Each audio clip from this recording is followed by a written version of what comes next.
Welcome to Build Out with Jim Kunkel, your go-to broadcast for learning more about business in the real world. Your host, Jim Kunkel, who is an accomplished professional in business development, sales, and marketing, and is a technical content creator along with being a rising influencer on LinkedIn. On Build Out, you'll get the latest information and knowledge from subject matter experts from across the globe.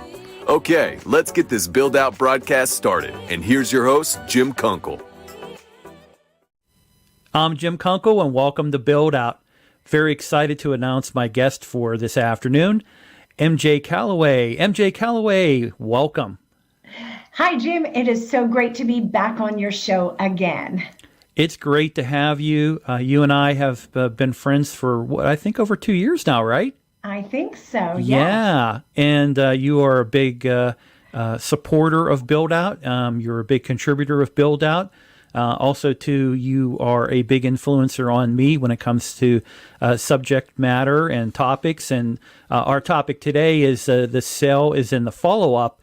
And before we get too deep into our conversation here, I also want to congratulate you on your new book that came out. I understand that it's a bestseller, and we're going to talk a little bit about that. So, but how's the role of the book going so far? Here it is. Oh my goodness, it is so much fun. I am getting great feedback about it. It is simple, it's concise, it's to the point, and it has templates. It's going great. And I'll share once we get to that part of the idea actually came because of an attendee who was in one of my conference workshops who would ask the question about follow-up. Excellent. And I'm going to buy a copy too. It's something I hadn't had an opportunity to do because I know when you did the initial social media launch and you showed the unboxing of the books, and I was really intrigued with the cover and then some of the information you provided. I think this is a valuable book, but like you said, we'll cover that as we get a little further into the today's episode. So, MJ, what I wanted to do here before we really talk about you get into talking about the follow-up and everything like that, I want to define for me what a follow-up is. So myself as a professional salesperson working in business development, I'm going to we'll call it the pitch to a prospect or to a client. And with that pitch, when I do make that, you're typically never going to have somebody go, Jim, sign me up. I'll take 1 million units right now. They're going to want to ponder on it. They're going to want to think about it. I want to get back to you. Let me take a look at your information or your proposal and I'll get back to you. So the follow-up is really, for me, it can be a combination of phone calling, which I prefer more than emailing. But you want to kind of shake it up a little bit. You want to have phone calling, you want to have email, and you want to step up the value as you're going through with the follow-ups. Now, you can have multiple follow-ups. And what I wanted to share with the viewers, and you and I were talking about this before the episode stream started, that a study by the Brevoort Group had stated that 80% of sales require an average of 5 follow-ups in order to close a deal. However, 44% of sales reps follow up with a prospect only once before giving up. So nearly half just give up after, literally right at the beginning. After 4 follow-ups, 94% of salespeople have given up. Now, the average is 5. So when you think about it, you're talking about, I think it works out to 8? I think the number's like 8% really kind of stick it to the end. And yes, that can be the difference between a superstar salesperson or a mediocre salesperson. Yes. Marketing Donut had similar results. Marketing Donut said only 8% of sales professionals will follow up 5 times. So think about that. The more you follow up, the better chances you have of actually getting that sale. So yes, both statistics from both places, both research firms had similar statistics. And everyone watching, listening to this episode, if you're involved in professional sales or business development, you know how hard it can be to get face time or even ear time or even virtual time nowadays in front of a prospect or a client.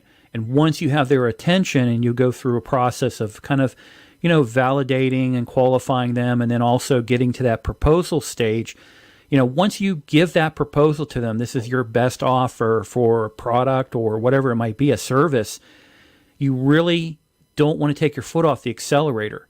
So some of the things that you need to look at is when you have that prospect or that customer, you're going to better understand them by the follow-up. And what I mean by that is if you are going through the process, and let's say, for example, we use that rule of 5, you might have really tough prospects and customers that you literally go to that 5th touch point. So what you want to do with them when you're working with that prospect or client to try to get them to give you the win, give you the yes, you want to be able to kind of step up your game. So your initial follow-ups will be kind of, routine, where you're kind of going through and finding out, is there any questions that I can answer for you? But then the thing with it is as you start getting that 3rd and 4th and maybe ultimately that 5th follow-up, you want to make sure that you've increased the value of your correspondence with them or communication with them. And it might involve things using case studies or some other value adds to get them to kind of make that leap of faith and say, yeah, I want to go ahead and place an order with you, Jim, or I want to sign up with you, or whatever the case may be. Once you win that prospect over and they're your customer, you're probably going to have a better understanding of the process, how the process unfolded for you, of what type of buyer they are. And I think you've been involved in buyer personas. Can we talk a little bit about buyer personas? And I'd like to kind of pick your brain a little bit about, what are some of the buyer personas that can be challenging for a salesperson? Well, I want to step back to something you had said earlier about you had said it was the pitch. So whether it's a pitch, whether it's a proposal, whatever that initial response to whatever you're giving that prospect, that buyer, that's the hardest part. You did all the hard work by offering them whatever the bid is or the proposal or the first pitch, whatever that initial one is. And a lot of times sales professionals will send a thank you, and we have to be careful about that thank you. We want to make sure we're specifying it's thank you for the time you gave me, because we don't want to close the door. We want to keep that dialogue going. And each follow-up after, as you mentioned, it's that constant going back and forth, but looking at it as engagement. How can you engage that prospect every single time you are sending a follow-up? Because you did the hard work. Now, each follow-up after, it's easier because you did all the work. It's finding ways to be unique and different. Give value, absolutely. Every single time that you are reaching out to someone, give value to them. But how are you going to engage them in that conversation? So I wanted to go ahead and address what we started off in the beginning before we start talking about personas. Does that make sense, Jim? It makes a lot of sense. Go ahead. Now, when you're thinking about personas, what are you thinking about in the way of personas so that I can actually address it in the way that you're asking the question? So for my experience in creating buyer personas is everyone works in different industries, so your buyers are going to be very different. So you want to be able to go through and do due diligence. You want to research them. You typically can create a profile on the different types of buyers that you might have by knowing, if they're an existing customer, what are they purchasing from you? What's the frequency of the purchasing? Is there any type of variety of purchasing? Or are they just coming to you for a certain product or two? The other thing is, the correspondence that you have with them. Typically what kind of questions they're asking, what information they're looking for. And from that, you can kind of create these buying personas that you can also apply when you're going prospecting. For example, an engineer that you might be working with who might be involved in maybe scoping out specifications on a project or managing a project or recommending products or services for a project or, for any type of a commodity, for example. They're going to be more technically inclined. They're going to want to have that information.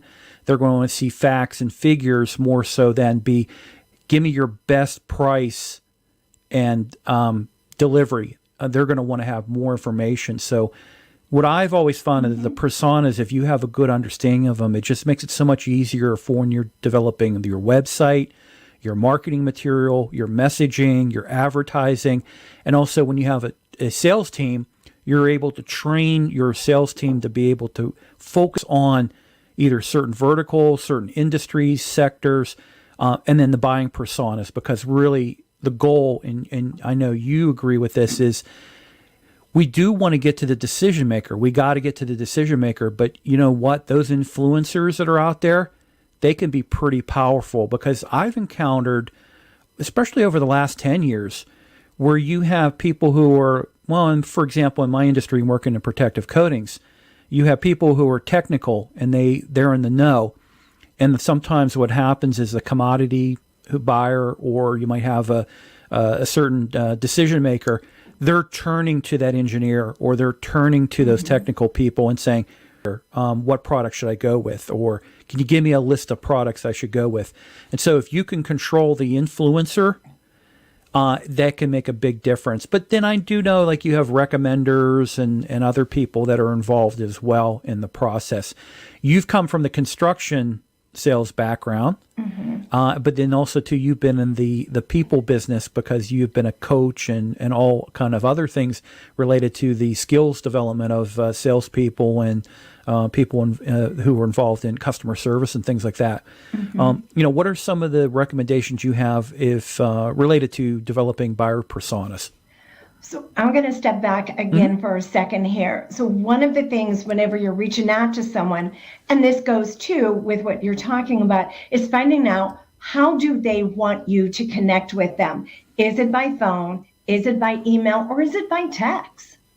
And there are certain industries right now that they want you to reach out by Slack. So it just depends upon the person. So asking immediately in that first conversation, how do you prefer me to contact you? What's the best way to reach you? Getting that out of the way right up front. And then with the personas, going back to, and I use this a lot, is the DISC profile. It's in a conversation within the first 10, 15 minutes, I can usually tell what personality that person is. And that is going to help me decide on how I'm going to handle them. As you said, engineers, anybody who is analytical or logical, not all engineers will fall under the C in the DISC program. Most of them do, but not all. So being able to determine where do they fall personality-wise, and that will help me too in the way that I communicate with them. And I will say, when I was in the construction industry and I would get someone who was an engineer and who was very much a C personality in the DISC, I knew that I needed to ask one question, bite my tongue, wait for them to think about it, mull it over, comprehend it, and then either answer me or ask another question. So taking that step back, but really looking at the conversation, listening, and I developed what I call ALE, and it's ask a question, listen intentionally so that you can actually echo back what that person said, so you know that you heard it the way they meant to. Because sometimes when you paraphrase that back, you echo that question back to them, and they'll say, oh no, that isn't what I meant. This is what I meant. So they can go ahead and identify, yes, you heard them correctly, or no, they miscommunicated. And that also helps with the communication. So it's a combination of listening, asking questions, looking to see how they answer you, looking to see if they're very direct. A lot of times CEOs and decision makers, they want to get straight to, this is what I want, give me the price, and move on. However, somebody who might be an S personality, they're going to have more of a conversation happening. They want to connect with you. They want to build that relationship more so than somebody who might be a dominant personality. So really stepping back and looking at the type of person through the conversation and recognizing body language, recognizing too their questions. Are they direct or are they not direct? So that has a lot to do with how you identify. At least that's how I do whenever I am creating my buyer personas. Yeah, I like that incorporating the DISC process involved, because you can do that without running them through the gauntlet of the testing itself, because you can kind of figure out where they are on that. What letter do they fall into? The other thing, the technique that I really embrace that you covered, where you're talking about where you make a statement, you step back and you listen. And it's kind of that, he who speaks first loses. But also, too, what I find from that is that when they give you an answer and you respond back, so if I understand what you're saying saying this, or what I hear you say is this, and you're kind of repeating back what they say, and then they can valid or verify exactly, say, yes, that's what I'm saying. Then you can go, because a lot of times the thing might be they start to give you an answer and you start to get to the answer. I'm sorry, they start to ask a question or they start to answer, and then you start to formulate what your response is going to be and you blurt it out. And that could really get you into a whole world of trouble, because really what you want to be able to do is you want to lead that buyer, regardless if they're a customer or a prospect, down a logical path where they themselves are convincing themselves that they want to do business with you. Absolutely, because it needs to be their choice and they need to think it's their choice too. And with it, the more questions we ask, the more we find out about them and their needs and what they want. The biggest mistake that we can make is guessing that we know what they want. And that's by giving them a solution too fast without asking enough questions to determine, is this the right solution for them? That's a very good point. And a lot of people ask me regarding, listen, I've noticed, and I don't think it's gotten any better, you have people following up with strictly 100% email. And I just think, unless that's what your prospect or your customer, you have determined that's the only way they want to communicate, then that's fine. But for me, predominantly, until I can qualify them as not being a phone call person, I really want to have a phone call. And the reason why is, if you send an email and you say, hey, MJ, just following up on what's that order? Are we going to get that order, or how's the PO look? ? And if you read that in an email, you could read it in a more tenser type of way. When you're really, someone's asking it in a more positive way, like, hey, what's going on? Are we going to get a PO? Kind of like that conversation. If you have a phone call with them, they can hear your voice, your inflection, how you're delivering it, and they know, well, Jim's not like berating me for not giving him a PO. But reading that email, and I know, maybe you have encountered this before. A lot of times what I love to do, when people send me an email, well, this is stuff that's like inside work and everything like that. And if they ask me a question a certain way, I'll go back to them and say, the way you wrote this, it can be perceived very negatively, more so than positively. But I know you mean it positively. I like to point that out because I like to stress to people, get on the phone call, do a phone call with somebody, have a conversation. Voice memos. I even use voice memos sometimes where I put it onto an email or through Teams or something like that. So there's lots of ways to communicate, but once you understand exactly how you want your buyer, your prospect wants to communicate, stick to that. But in most cases, you want to have, a phone conversation, some emails, and do a balance of that. What's your opinion on forms of communication and go-tos in it? Definitely mix it up. However, if they say strictly email, stick to it. Yeah. However, you can change up email. So do a video answering all the questions and send that video in email. So there's a lot of ways that you can take whatever form of communication that they do want and mix it up. But if you can mix it up with email, texts, and phone calls, that's great. And a lot of times you had mentioned about phone calls. Somebody reached out to me yesterday, and this is a past client, and congratulated me on the book and said, we would love to have you come in and speak to our sales team. Let's talk about doing some type of a webinar, something remotely, because they have dealers all over the US. And my first response was, thank you so much. Be happy to talk to. What time would be, if we can have a telephone conversation, what would be best, tomorrow or Thursday?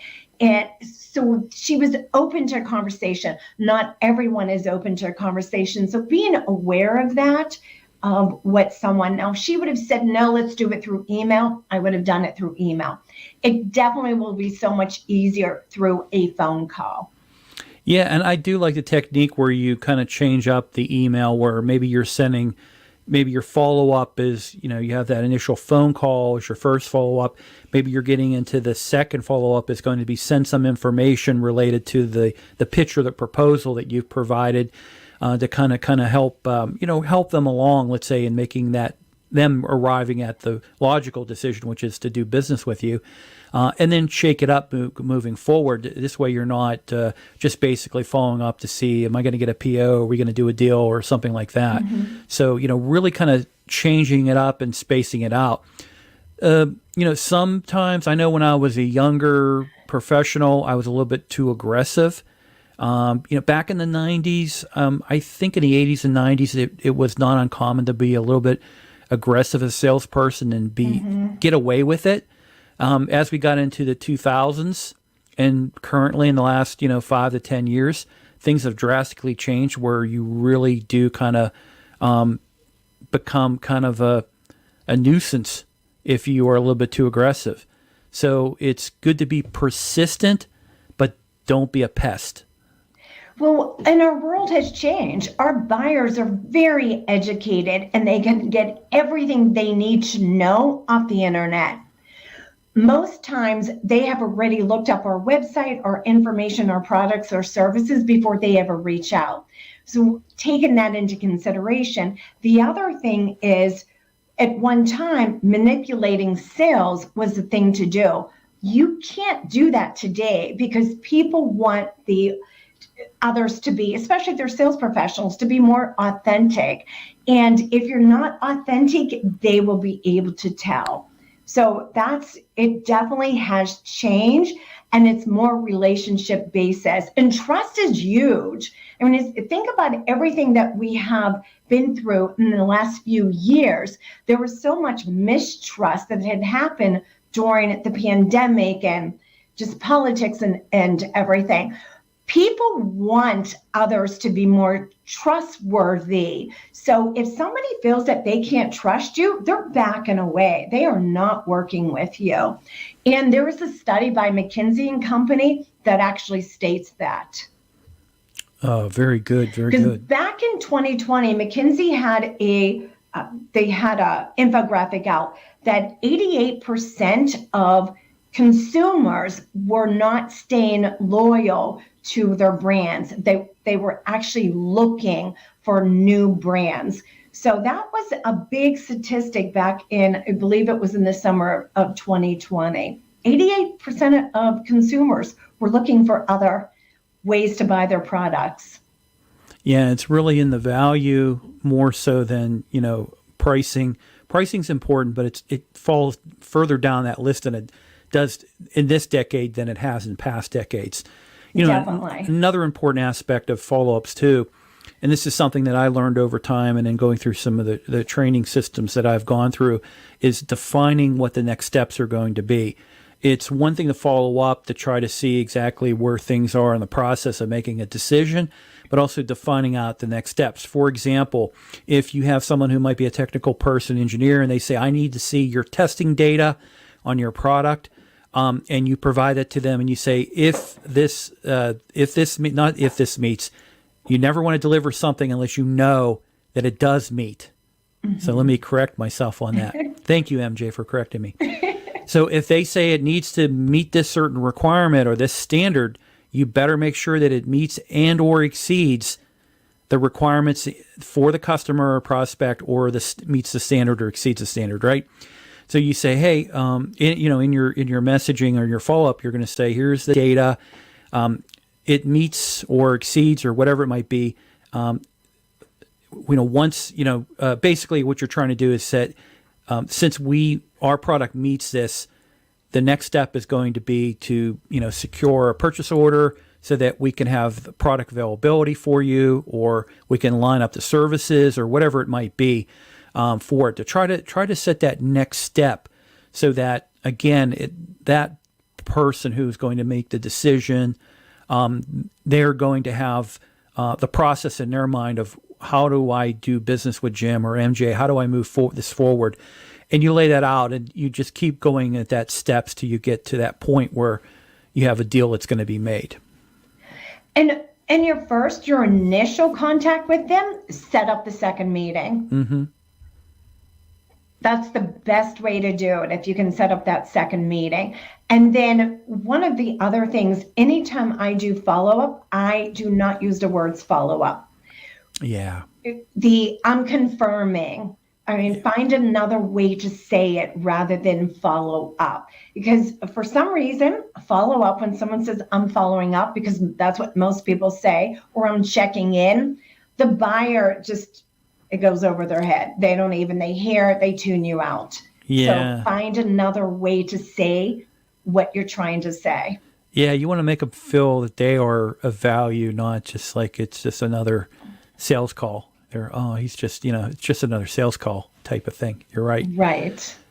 So the last thing I wanted to kind of cover with you, we talked about that rule of 5, and when it's time to kind of, pull up the chairs, fold up the table, and go ahead and move on.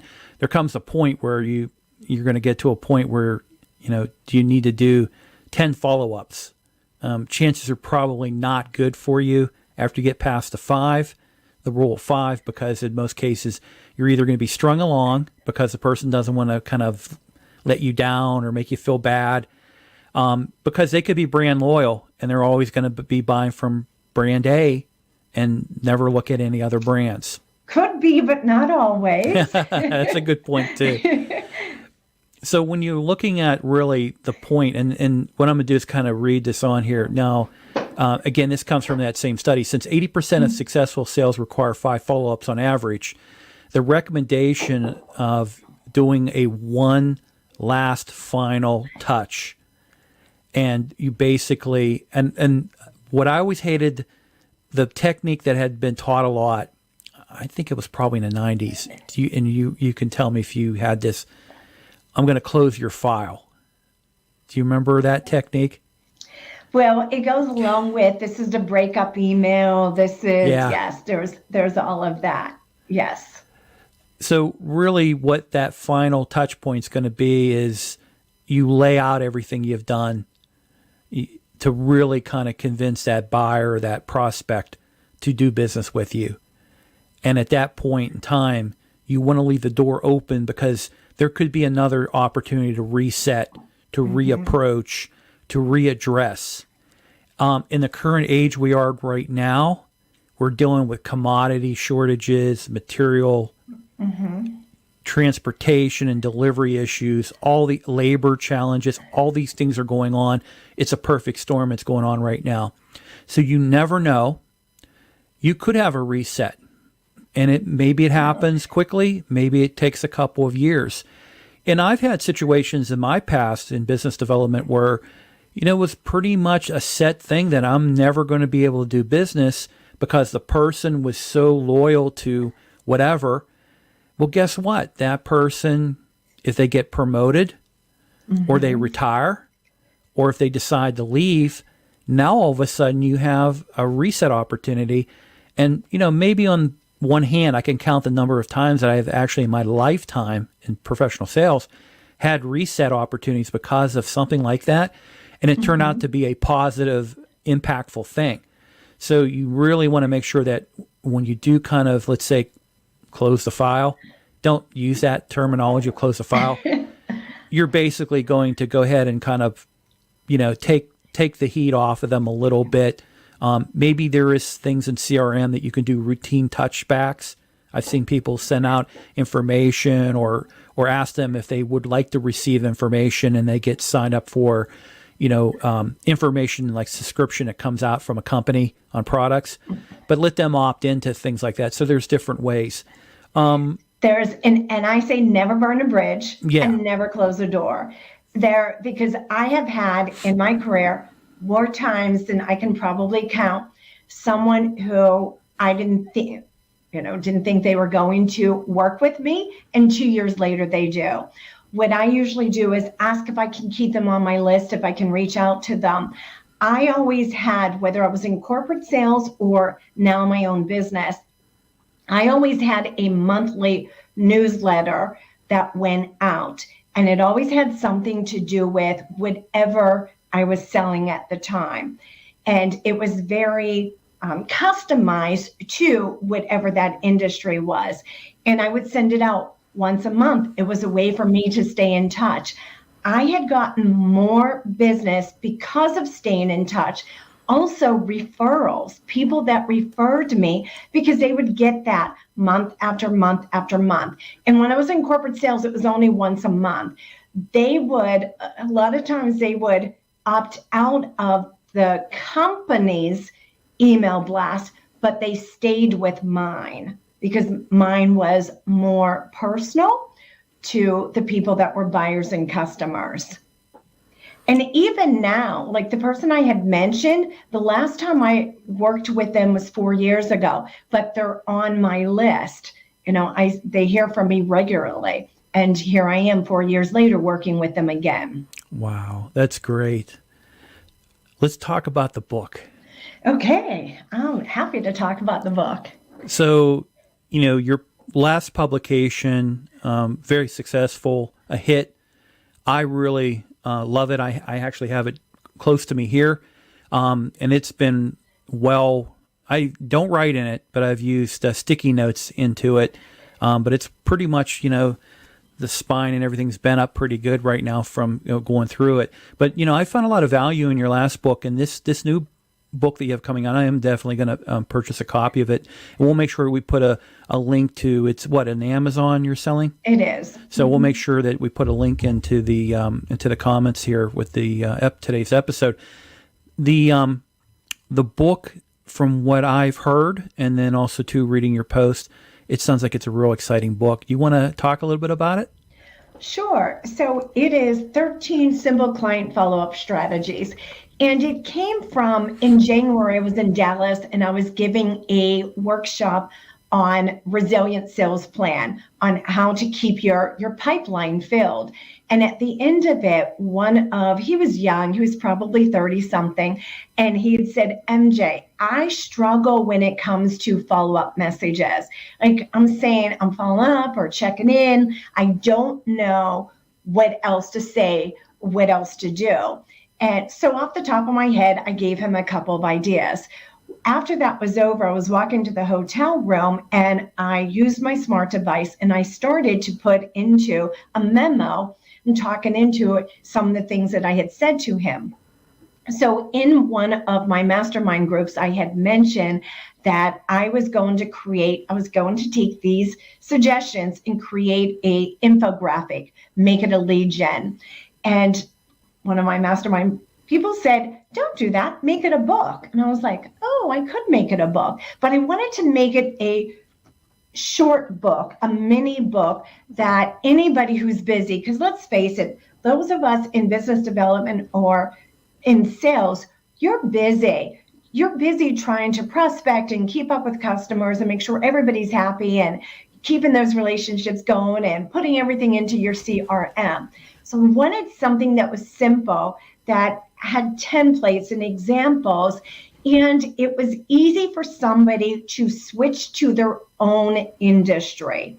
So they could take my ideas and then switch it to their industry. So there's 13 ways to follow up with a customer. And one of them you had mentioned about sending either a case study or an article. That is definitely one. And there's fun things like national days, finding out what the national days are, and then creating some type of a meme for that. But the very first strategy in there is what I call the 3 bullets. And after the initial conversation with someone, you're giving them a proposal, whatever you're finding out, send an email with 3 bullets summarizing what the conversation was about, because now they have that and you have it to refer back to. But you can always forward that email again with a message. Oh, on this day we had talked about whatever the second bullet is and how, what's going on. Or if you have somebody who has the same exact problem and bought your product or service, say, I'm reaching out because on this day you talked about this being one of your problems. My new client has the same exact problem, and this is what he said about our service. So different ways that you can reach out. The whole idea for this book is how to re-engage with that buyer. It's all about re-engaging and offering value. Wow. I cannot wait to get a copy, and I'm going to make sure I order one right away. MJ, also, too, would you like to talk about what you do professionally for multiple different industry sectors? Yes. So I am a speaker and a trainer. So I am a keynote speaker. I speak at a lot of conferences. So anything in the building, construction, manufacturing, HR. I actually have HR on the schedule for this year. So a variety of, and travel. The one conference I'm mentioning to you, it was a travel industry. So speaking as a keynote, also breakout sessions. That was one of another. So I did two sessions when I was at that conference. One was a breakout, one was a keynote. And then as a trainer, I work with sales teams on filling the gap. So seeing where the gap is in their communication. Most of the time it's communication or mindset. And those are my strengths, coming in and finding out what's going on, attitudes. It could be attitude, or it can be their communication style is not working, or the words that they're communicating are causing them to lose customers. So those are some of the areas. Perfect. And people can check out your website, mjcallaway.com. Yes. And then also to connect with you on LinkedIn. I know you're on Instagram, and you have Facebook as well? I do. So I'm on all the social platforms. And you have a broadcast? My broadcast is Thursdays at 9:30 in the morning, called the Bounce Up broadcast, because everything is about bouncing up. So getting the results to bounce up, whether it's your business, it's your career, your life, it's about bouncing up. And you did as a LinkedIn Live event. I think you have YouTube as well? I do have YouTube, and it's under MJ Callaway. Excellent. So all my social is under MJ Callaway. Could be MJ Callaway, MJ Callaway Speak. Perfect. And then, like I say, everyone, make sure check out her profile on LinkedIn, and then look for her upcoming broadcast. Click attend and everything like that. But also hit her site. Check out her book. Again, we'll put the link in the comments below here, and there it is. MJ, thank you so much. It's such a great time every time we have a conversation on whatever the subject matter might be. Could I add one more thing? Yeah. I have a lot of free downloads, free resources on my website. So if you go to mjcallaway.com/free downloads, you'll see a list of them. And it's everything from miscommunication, replacement words, turning negative to positive. So there's a lot of resources for your audience. Oh, great. I'm going to take some of that advantage of some of that free stuff. We need free stuff. You do. MJ, thank you so much. Thank you, Jim. It was so much fun to be back with you for Build Up Productions. And I miss having you on my broadcast and hope to have you back on soon. I'm looking forward to that. Okay, MJ, have a great day. All right, you too. Bye. I hope you found value with today's Build Out broadcast. Make sure you connect with Jim on LinkedIn and subscribe to his YouTube channel. This way you'll be notified on new live streams and when new content is released. Please give today's broadcast a like and share with your connections and colleagues. Thanks for watching, and please visit buildoutproductions.com for additional content and to join the mailing list so you can keep updated on other streams and quality content from the creators on the Build Out Productions team.